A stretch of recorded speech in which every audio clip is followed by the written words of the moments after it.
Hello everyone, and welcome back to another episode. In this video, I want to talk about the recent net neutrality repeal as well as mass delusions, because in my opinion, the response to the neutrality repeal has just been so over the top, it is worth discussing. Now, if you've been following my channel, you know I've been going through Scott Adams' book, Win Bigly. And I will be going back to that, but to me, this just presented such a real-life current example of a mass delusion that I wanted to talk about it. So what is a mass delusion? Well, to me, a mass delusion is when a population collectively experiences an imaginary threat or irrational belief. And the most important thing to know about this, though, is that they are the norm for humanity, not the exception. And if you've been following my series on Win Bigly, you know that Scott is big on what he calls the persuasion filter, which is basically how all of us attempt to make sense of the world around us. And one of the key components of the persuasion filter is that we are irrational 90% of the time. All of our major decisions are actually made irrationally, and then our brains retrofit it to make it make sense.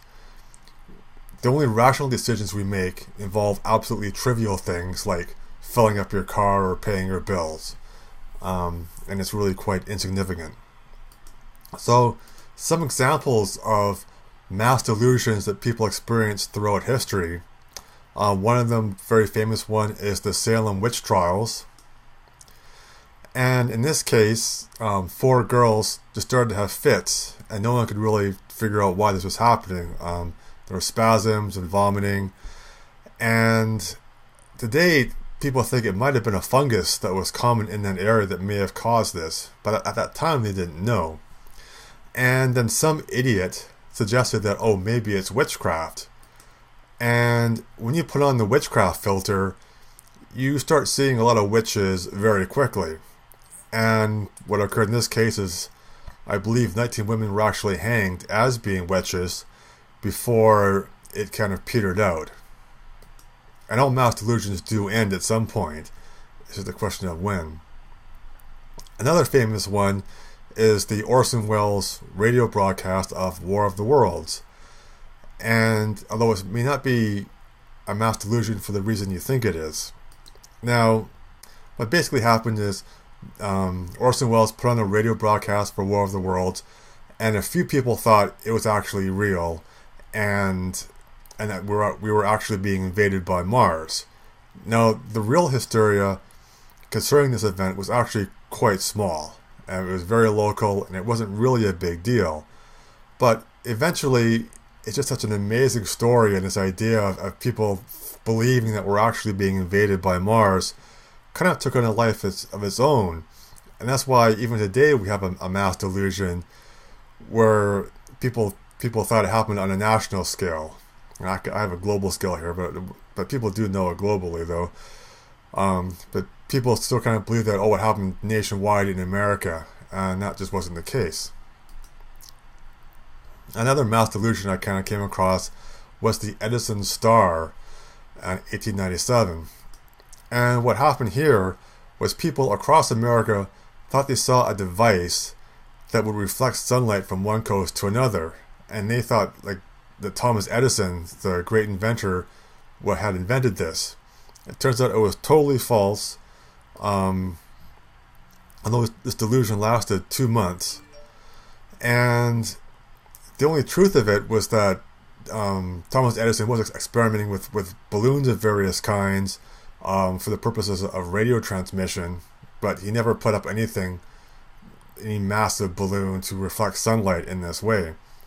And the Edison star mass hysteria or mass delusion, I think, is very similar to what people experience today with UFOs.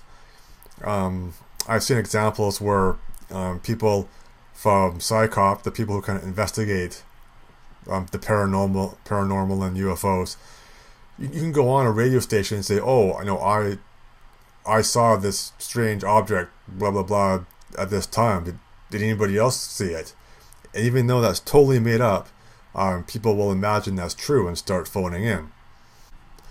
The final mass delusion I'm going to just mention now is the dot-com bubble, which is quite famous, and where everybody seemed to think it was a good idea to invest in money-losing startups. And of course, that ended quite poorly. Although, of course, some of them did make it. Amazon made it, for example, and I think it still loses money. But, Pets.com didn't make it, and most of them didn't.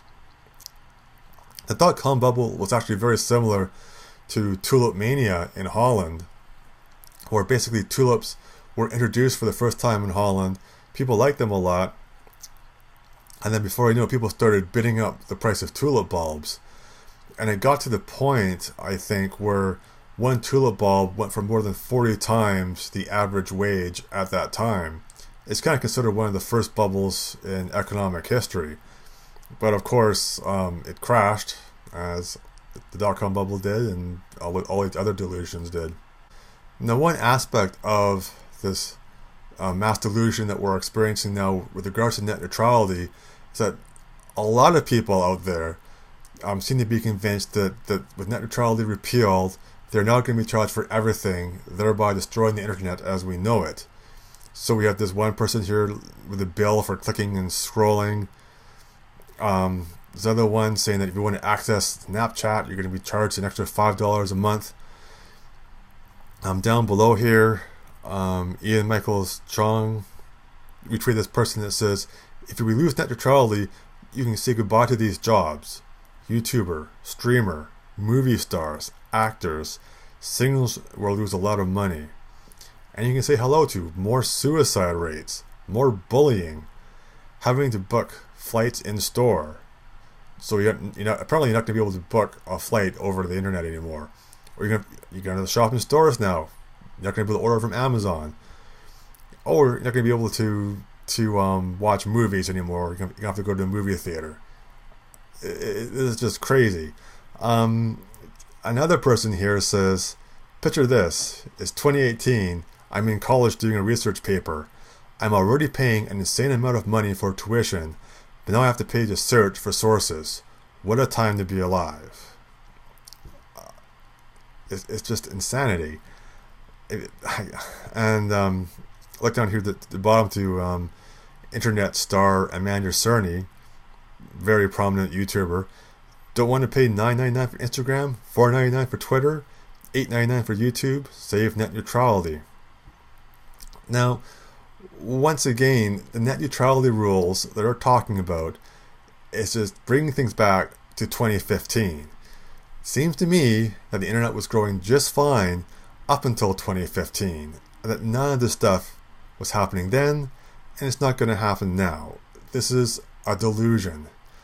And the primary reason it's not going to happen is that these people do not understand the power they have as consumers. If an ISP starts trying to divide up the internet, people are going to rebel very quickly, and they're going to find another ISP, or they're just going to apply the pressure to the ISP. This just is not going to happen. Another major component of this mass hysteria about repealing net neutrality is still part of Trump derangement syndrome.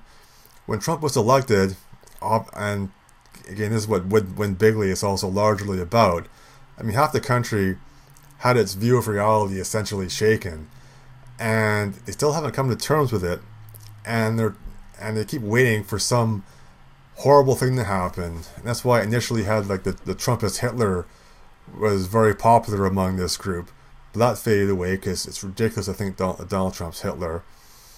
And the other delusion was that he's incompetent, but now people are kind of realizing he's actually getting a lot done.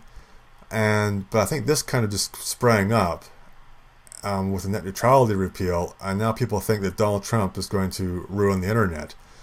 So we have CNN over here saying the end of the internet as we know it. No, it's just taking us back to 2015. At the ACLU down here, the FCC just voted to dismantle net neutrality. This represents a radical departure that risks erosion of the biggest free speech platform the world has ever known. We're going to talk about a bit about that in the next slide. But again, it's just putting things back to 2015. That's all it's doing.